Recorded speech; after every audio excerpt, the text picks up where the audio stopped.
Our mission at Confronting Domestic Violence is to provide real time resources to victims and offer relocation services when parents have a safe place to go and not the means to get there. Countless families wake up in fear, navigating a battleground in their own home, trapped in a cycle of violence. It is a known fact the most dangerous time for a victim is when the abuser knows they're leaving, right up to the point of leaving. The biggest challenges a parent faces is fear and finances. While we aim to help numerous families each month by fostering multi-agency collaborations, we're humbly asking you for your support. Every little bit helps to make our mission a reality for families ready to leave their toxic, abusive environment. No parent should have to leave everything behind or resort to homelessness. Your contribution can make a world of difference in offering a family to feel safe at home. California HR leaders, SB 553 California Workplace Violence Prevention Law is now being enforced. 74% of employed domestic violence victims report being harassed by their partner while at work. The Workplace Violence Prevention Plan is mandatory, and domestic violence spillover is embedded within the requirements. Miss a component, and you are exposed to costly violations and audit risks. Our SB 553 compliance training equips your HR team to meet requirements across every stage, from planning and development to execution, training, and ongoing management. These mandates are complex, and your plan must be site-specific. Our strategy ensures both safety compliance and audit readiness. Key areas include personnel response, personnel safety, investigations, and scheduled debriefs. We are your SB 553 subject matter experts. Scan the QR code to challenge your knowledge. Hello, welcome back, all you Courage, Confidence, and Connections podcast fans. I am your host, Janice Debo. And yes, you've seen Agape here before. This is Agape Garcia, the founder and executive director of Confronting Domestic Violence, of which I can announce I am now a board member, and I'm so excited. It's a passion, and we're going to have so much fun. But today, the last episode, we're going to have Agape series here. So the last episode, we did talk about all the issues, problems, and types of domestic violence. However, today we're talking about something that is going to be groundbreaking and ground shaking, and I'm assuming is going to affect a lot of people's lives in a positive way. Welcome, Agape, and let's get started with what's on your heart today. Thank you for being here, and thank you for making an announcement of you being a part of our organization as a board member. Thank you so much. We are delighted to have you and excited to be a part of this opportunity. I'm delighted too, and it's exciting to see where we can make a difference in this world. And one little action on one person's part can change a life forever. That's right. That's That's right. And so. thank you. Go mm, ahead. Oh, no. You created something profound in California, which is going to be spreading throughout the United States. And I just want you to jump in and start talking about that, and we'll talk about how that works, because I know you were instrumental in getting a bill in the Senate or in California legislation. So I don't know all those terms, so I'm going to listen. No problem. Thank you. So for clarity, I didn't have any participation in helping create the bill. However, I was invited as a participant on the advisory board to give feedback, suggestions, and offer thoughts to provoke action under the bill. And that is SB 553, Senate Bill 553, which is a workplace violence prevention plan. And this is the interesting part.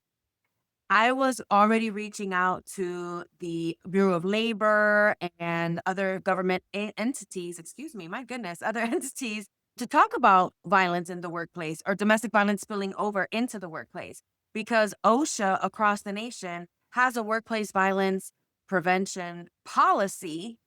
But what good is a policy without a plan? And the one component missing in that policy was domestic violence spillover. And one day I woke up in 2023 and saw on the news that in California, Governor Newsom signed a bill to now make domestic violence spillover a workplace responsibility. I was like, oh my gosh, I have to take my vision statement off the website because now it's a reality. So that has been what has been basically motivating me every single day since the inception of this bill, because I saw it as an opportunity to have a trifecta approach, which is exactly where we are today. The trifecta approach is providing compliance training to organizations who meet the requirements, which I'll get into that in a few. And that allows us to meet the survivors that are showing up to the workplace, which is fairly new because most EAP programs have other benefits to their employees, but very scarcely is there any domestic violence resources available through that program. And then that will fund our programs that we offer the community. So that's the trifecta: compliance, meeting survivors in the workplace, and funding our programs that we have for the community, especially in today's climate where funding is a severe issue. So that's how we're looking to fund ourselves. Wow. Yeah. Now, that's a lot. And are there a lot of instances? I'm asking this for the audience because I know there are a lot of instances where people are stalked or harassed at the workplace. Oh my gosh, every survivor of domestic violence is impacted when they're at work, whether it's stalking, technological stalking on the phone, constantly on the phone, outside in the parking lot, or outside on the street, waiting for them to come in and out of work. Also, even economic abuse. Think about the individual who does not want their partner to make more money than them or does not want them to be able to travel. Then that individual has to decline certain opportunities within their career to make sure that they feel safe enough at home.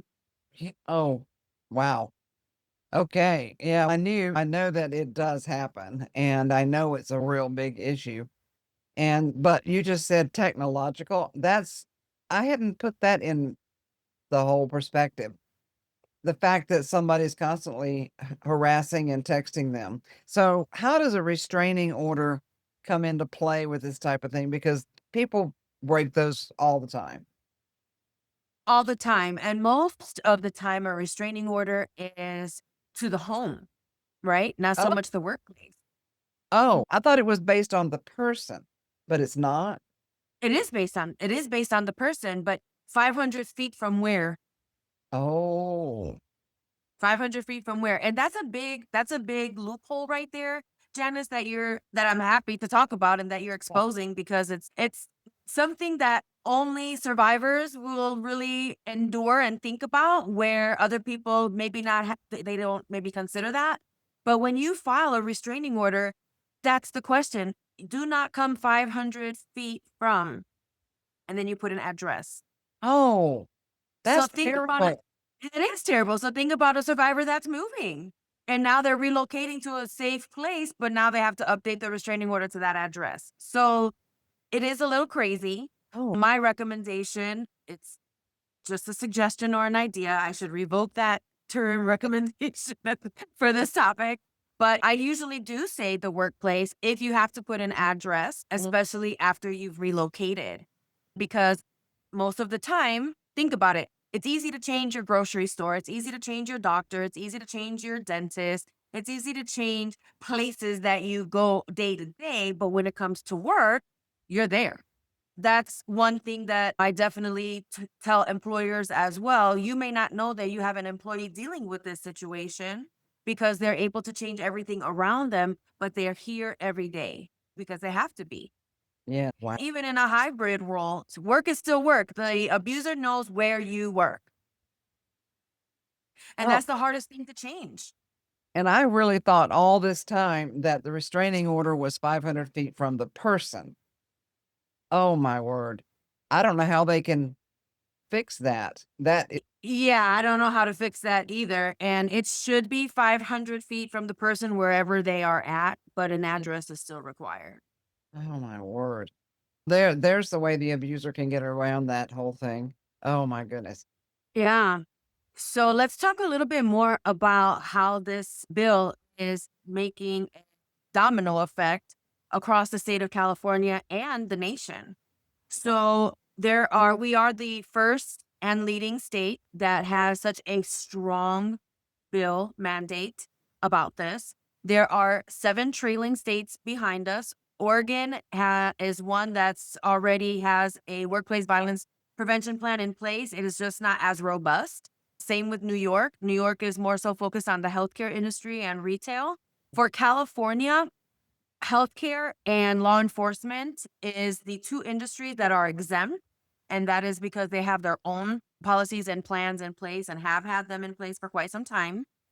And the only way that you can be exempt in the state of California for having this bill in place, for having this plan in place, is if you have less than 10 employees at any given time. That includes volunteers, interns, vendors, contractors, subcontractors, and you are not open to the public, and you are compliant with your injury and illness prevention plan annually. Those three things have to be, I keep saying too much. Those three things have to be in compliance in order for you to be exempt.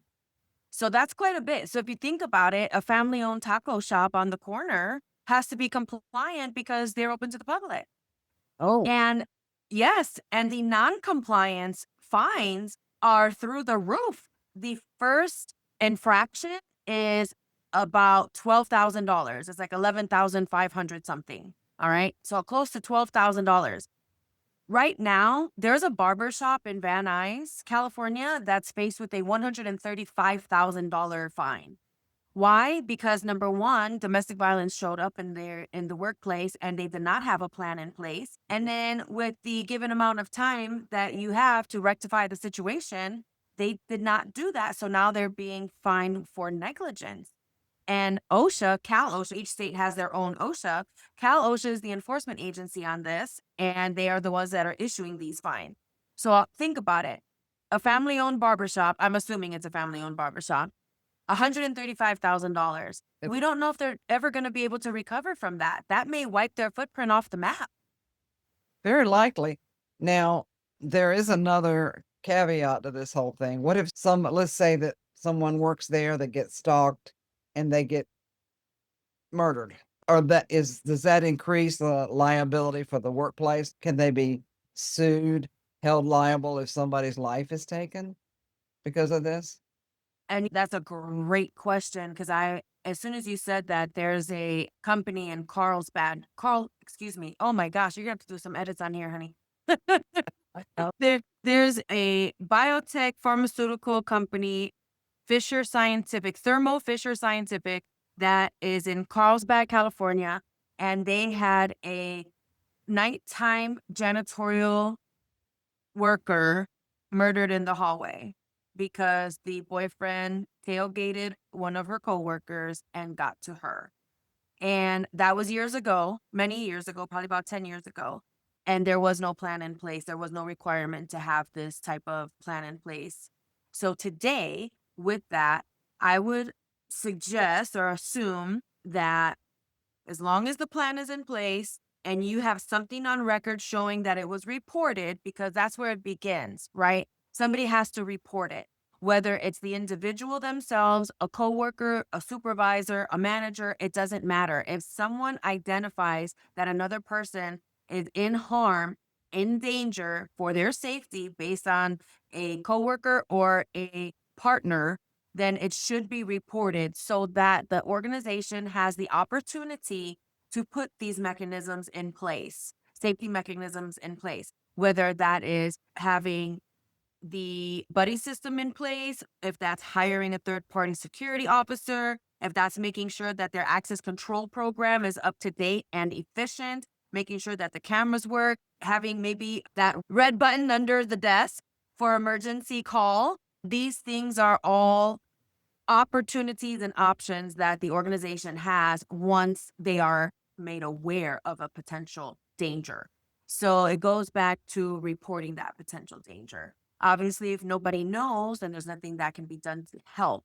So there is a domino effect that I'm currently working on. I'm partnering with a risk manager for workman's comp for Okay. defensibility. And we are also looking for a attorney that can help with the differentiation of civil lawsuit versus general liability lawsuit with the organization as well. and we're looking to have some lunch and learns around that. But that's just something that's in the pipeline for right now. I'm sharing that as coming soon. Previews to come. Yeah, I think that's great. I know I've watched a number of true crime things where it's so much is around domestic violence, and the availability of technology and the inexpensive part of being able to put cameras everywhere. And you can hide them. You can have them in a place where somebody that's intending to hurt someone cannot see a camera and they can capture it. And that's more on the criminal side, but still, it affects the general population because domestic violence, I don't know what kind of stats you have.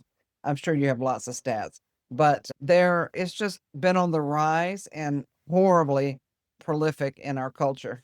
And I don't understand it because I'm a nice person. That's probably why I don't understand it. But most of us wouldn't do harm to someone, but there are a lot of issues around that, control, like you mentioned, of all types of things in the previous episode we covered. You surprised me with all the different types of domestic violence there are. And in this workplace issue, how have you got somebody that's already got fines where it's in place in California? How many states do you think at this time are in motion to get this? Are you aware of when this is happening in other states other than Oregon? And you mentioned one more. Are others? Yeah, that was New York. I know that New York already has it. Oregon is at the place where they are going to make it effective. And I mentioned like 7 other states are trailing behind us. But I do feel like this is going to start spreading like wildfire for many reasons. Federal funding is scarce, and a lot of domestic violence organizations and service providers have already had to shut their doors because funding is what they relied on in order to stay in existence. And so I believe that California recognizes domestic violence as a significant enough issue that they are now asking employers not just to step up, but step in. Because if you think about it, it is they become the first responder while they're waiting for emergency responders, right? So effective training is what needs to take place here. Most of our competitors, I'm going to say, are previous law enforcement or attorneys. And I've actually asked a city, I'm not going to mention which one, I asked a city, can you please send me what your plan is? Because as a taxpayer, we can ask these questions and receive that information. When I reviewed their workplace violence prevention plan, I was just like, oh my gosh, this is exactly what I was in fear of. I had to respond and say, thank you so much for sharing your plan with me. I do not see anything that is touching on domestic violence. Yes. And I'm going to make the assumption that it's because a lot of people don't understand how to identify, prevent, respond, and or recover, right? That requires training, especially if you haven't been a part of any sort of entity or circumstance where that had to be something that you do. And this does fall under the labor code. It falls on HR. Yeah, so it falls under labor code 640.17 and 9, which is specifically human resources. Labor, it's the labor code. And if you think about it, and this is something that I also share with our clients is, okay, you can possibly create a situation where something is being reported to HR and now you're asking HR to be the investigator of the reporting, right? What if that person is a survivor of domestic violence and now they're being triggered and now they are living a traumatic experience vicariously through this situation while they're being triggered from their own situation or history of circumstances, right? So that's where I feel that, and this is what I was explaining to the advisory board when I was invited by the Department of Industrial Relations, who oversees CalOSHA. This is something you need to consider. Why wouldn't you want a third party who's already trained, who already has resources, who already knows the resources that are available for them? Why wouldn't you go to that third party? That's something that's extremely confusing to me because if you think about it, and I'm sorry I'm bringing it up again, when you have resources for alcohol abuse, porn addiction, and gambling, you outsource that. Why wouldn't you do that for survivors of domestic violence? Most states require anybody who's going to help a survivor have a bare minimum of 30 hours training. 40 hours is what's mandated in California. I'm not sure about other states. It's a little bit of fluctuation throughout the country, but there is a requirement that you must be trained in order to help a survivor, advocate for a survivor, because it's trauma-informed training. And Right. especially and then especially on the prevention side, with my personal background, I'm a former mayoral appointee. I sat on the Citizens Review Board. I worked directly with internal affairs. I got hands-on training with active duty police officers.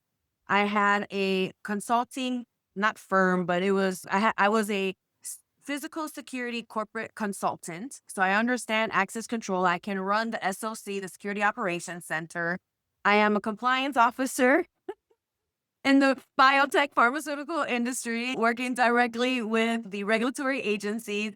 So I position myself as a subject matter expert on this bill, and I am able to really help individuals that I train to identify human behaviors, which I use from the Department of Homeland Security training. All right.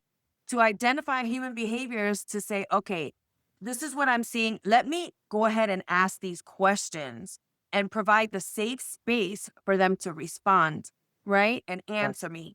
Because honest answers, transparent answers is what helps the prevention plan really work.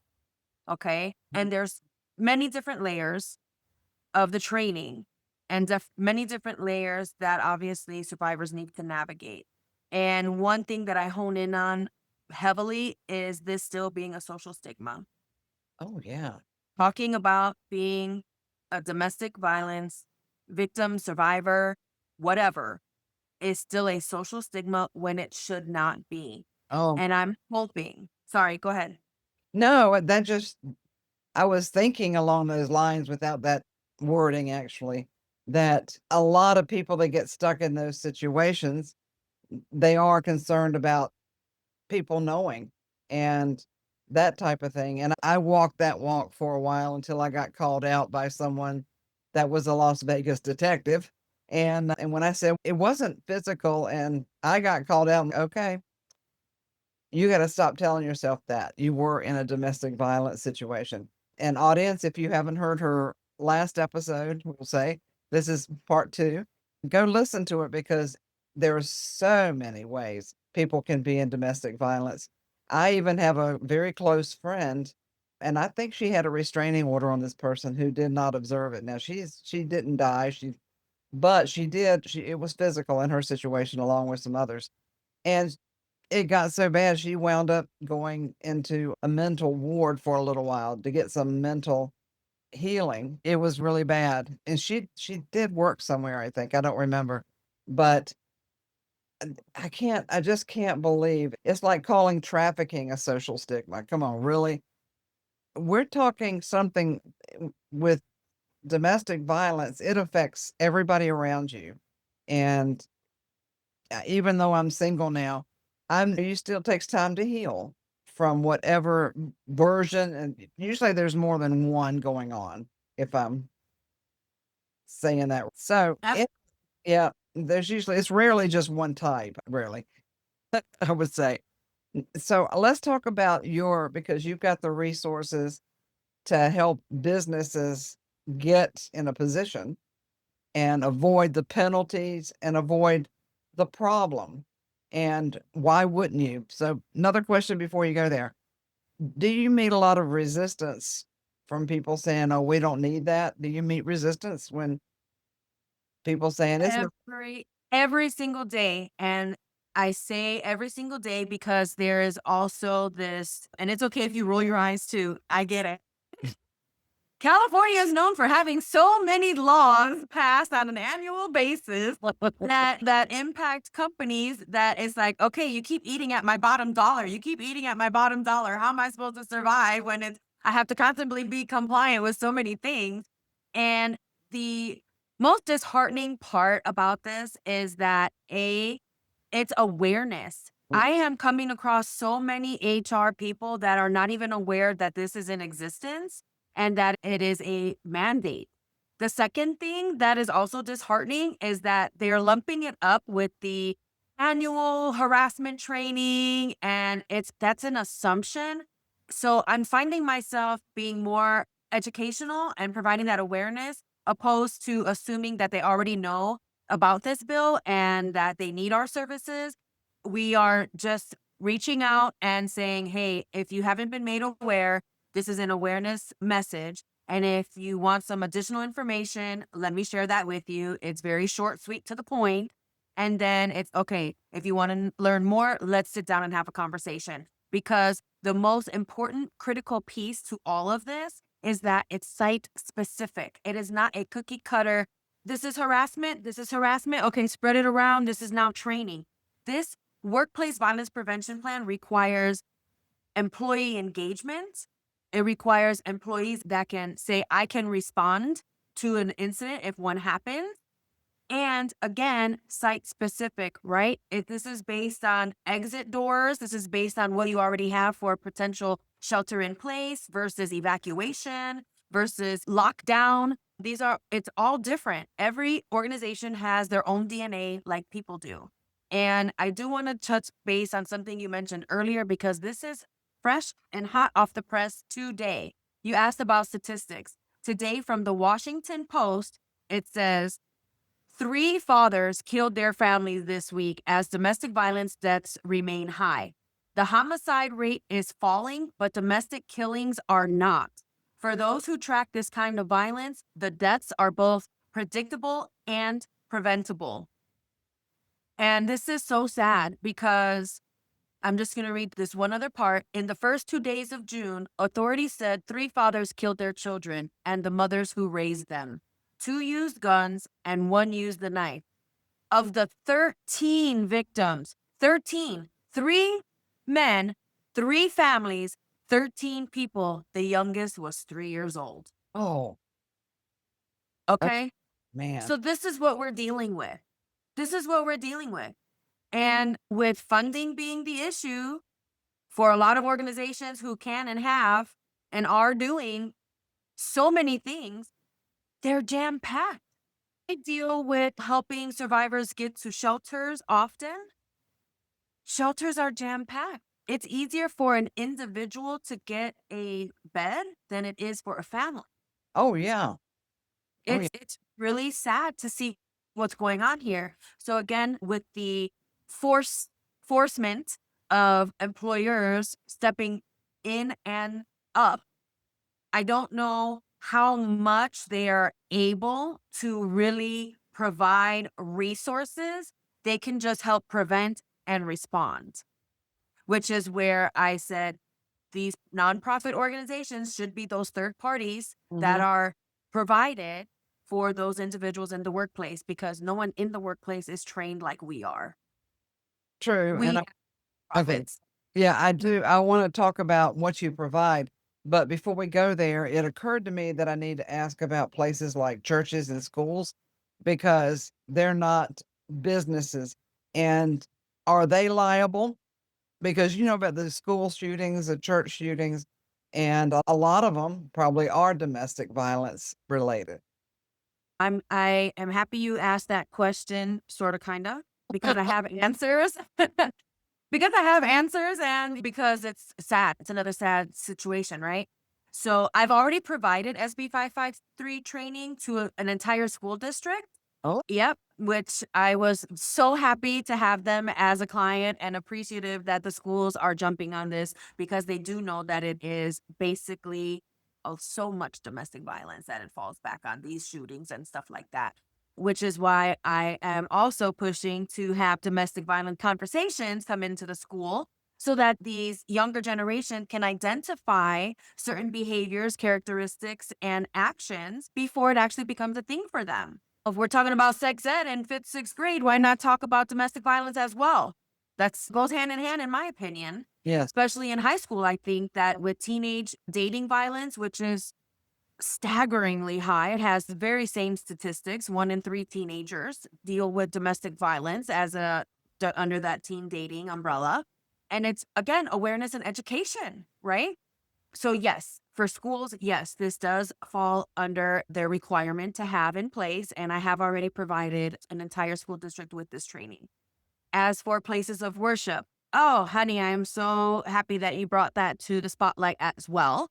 I will share that I was a person that went to the Sutherland Springs shooting in Texas quite a few years back. It was three generations of a family, and the person that they were after did not show up that day because they were forewarned by the shooter. I'm going to come and get you today. And that individual chose not to call anybody to let them know that they were threatened and that the shooter might be going into the church. And that's how those three generations of a family, amongst many others, were murdered. And so this does fall under that they do fall under that requirement as well. Unfortunately, I don't see them being as active in pursuing this training. And a majority of those shooting events that happens at places of worship are definitely domestic violence related. A majority of them. Some are lone wolves, but a majority of them are tied back to domestic violence. Yes. Yes, I've heard a lot of horrible stories where all of that is concerned. Now let's take a few minutes to really talk about the programs that you offer and the impact it can have. And I would say to anybody, even if you're not in California or one of these states, maybe there's a way you can get involved to put something in place because we want as many people informed as possible to make an impact here. You don't have to live in a state that's already got it. You can be instrumental in helping your state step up to the plate. So let's talk about confronting domestic violence resources. Sure. Thank you for that. So, we are establishing nonstop every day a multi agency collaboration, which allows us to stay with our fingers on the pulse as it relates to what organizations are still open, running, whether they're being funded federally or locally, it doesn't matter. We just want to know who is still in service and providing services. So, this way, when we receive those calls from those survivors, most of the time they are in their crisis state. And when we are able to speak to them from that, meet them in their emotional space and walk them through to that place of logic so they can identify what their real time needs are, we pull out three top priorities. And then I am able to go ahead and look at which organizations can help this individual right now because I know that they are fully operational. And that is how we provide those resources. And that is to prevent this full circle of 1-800 numbers after 1-800 number after 1-800 number and getting nowhere. We like to make sure that they are going to contact that organization and get the help that they need, whether it's that day or the day after. So that's how we provide those real-time resources. The other program that we have is relocation assistance. Oh, This is for families. If you have a safe place to go and not the means to get there, we help assist with that move. And every family is different, every circumstance is different. We may not be able to foot the whole entire bill, but we definitely look at ways to assist by negotiating with different moving companies based on your location, where you're going, or where you're at and where you're going to. We've actually been blessed to have a moving company sponsor a move for a family of 5. So it's been very fruitful and beneficial, not just for us as it relates to fulfilling our mission, but for the families that we're serving. The other program that we offer, and this organically took place last year, it was something that we don't have or we weren't putting on our website because it organically happened. And that is receiving in kind donations from corporations and then putting bags together and delivering them to the frontline providers, whether that's the shelters, the justice centers, the advocacy centers, people and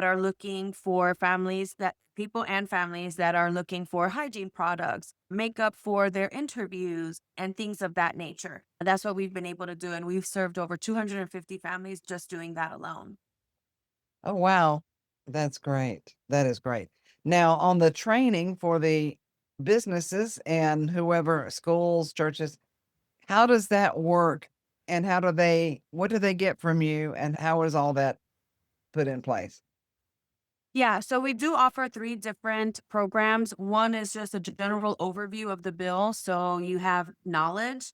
The other one is a golden template where we provide a 90 to 120 minute, 90-minute to 2 hour training talking about the ins and outs. There's 11 elements, excuse me, there's 13 elements and over 30 plus musts, and we go over that and you fill in, basically we create a workbook, you fill in the blanks, so now you have your golden template and you can utilize that for your specific organization. You go back, talk to your stakeholders, make sure that everyone that needs to be involved is involved, it's documented properly, and now you have your template in place.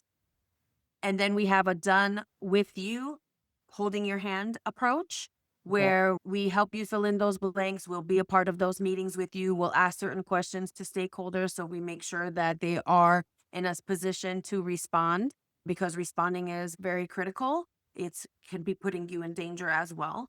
And also the recovery component of that, because there is that other side that I shared earlier with that workman's comp, right? So say that I am a witness to somebody being hurt at the job. Now I have a psychological issue going on. I may have some trauma coming to the workplace, and that carries on another domino effect. We put a lot more into this done with you program. And we also offer how to make sure that you have the proper documentation in place, where even if there is a finding of noncompliance, it will be more of a recommendation Okay. for fixing that, opposed to an actual finding and citation that comes from that finding. Excellent. Okay. And all of this is on the website for Confronting Domestic Violence. Tons of resources. And in my opinion, there's no excuse. There's no excuse. We need to be proactive and do that preventative. Even if, like I said, if you're in a different state, but you know there's a problem, get involved. Reach out to Agape and the team and find out how they can make it. You can make a difference in your state, in your city, in your workplace. You may have known somebody that has been through this and the workplace was not held accountable. Now, in California and other places, you can pay dearly for that. And that's good news, but it's sad that we have to threaten people, isn't it? It's sad. Oh, it's so sad. Yeah, it is. But these fines, and hear me out, because I have these direct connections with Cal OSHA and Department of Industrial Relations and whatnot, I ask questions. I'm very proactive in asking questions. What are you looking for? What's making you go out there to check to see if they're compliant? And the answers are, and I think this is very important for folks to know, two ways that Cal OSHA will be knocking on the door. One is if they're already there for something else. If they're Mm, there for a slip and a fall, they're going to ask about your workplace violence prevention plan because they're there and they know how important it is. And that's number one. The other one is a simple whistleblower. I've been one of those, and I gotta say, it takes guts to step up and be a whistleblower. But I tell you what, folks, in this day and time, there's no excuse for some of this stuff. So let's make an impact and reach out to our website. I can say that now. Woo! I never saw the problems in my life making a difference, but it can. And so if you know somebody that's in trouble, you can reach out, help them reach out for help. And if you're in a workplace that needs this or a state, whatever, you can make a difference. And Agape, you are all over this. It's amazing. And I am privileged to be a spokesman and be able to present this stage for you to make a difference. And I do have a close friend who's coming today, as a matter of fact, shortly. And she is she's in position to be working with the state of Oregon, handling a lot of this type of thing with bills and legislature. So yeah, fingers crossed she gets that job because she's been through domestic violence. So yeah. Wow. I'm happy to hear that. Good for her. And if she wants some resources or connections, just understanding maybe how California did something, so maybe it can expedite the process over there. I'm happy to make some introductions. Absolutely. Yep, that'll be great. So, audience, reach out. All of the information for confronting domestic violence is in the show notes, and Agape's information that you can reach out to get the resources necessary. And there's no reason now you don't know because you've been informed. That's right. Yep, we've all been informed. Agape, thank you so much. We're going to wrap it up. You got any final parting words? No, thank you so much. And yes, together we're better, and it takes a community to serve a community. Thank you for having me. And thank you for being a part of us. It's my pleasure. So we will see you next time. That we've already started a series here. Okay. Thank you, audience, for joining us. California HR leaders SB 553 California Workplace Violence Prevention Law is now being enforced. 74% of employed domestic violence victims report being harassed by their partner while at work. The Workplace Violence Prevention Plan is mandatory, and domestic violence spillover is embedded within the requirements. Miss a component, and you are exposed to costly violations and audit risks. Our SB 553 compliance training equips your HR team to meet requirements across every stage, from planning and development to execution, training, and ongoing management.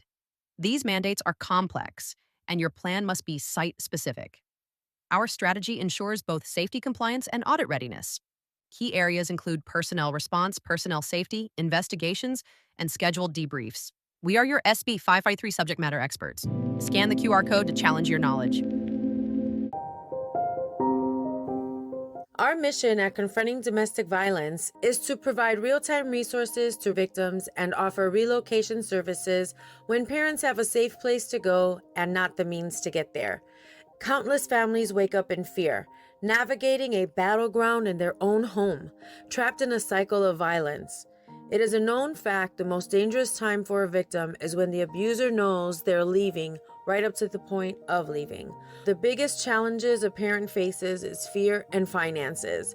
While we aim to help numerous families each month by fostering multi-agency collaborations, we're humbly asking you for your support. Every little bit helps to make our mission a reality for families ready to leave their toxic, abusive environment. No parent should have to leave everything behind or resort to homelessness. Your contribution can make a world of difference in offering a family to feel safe at home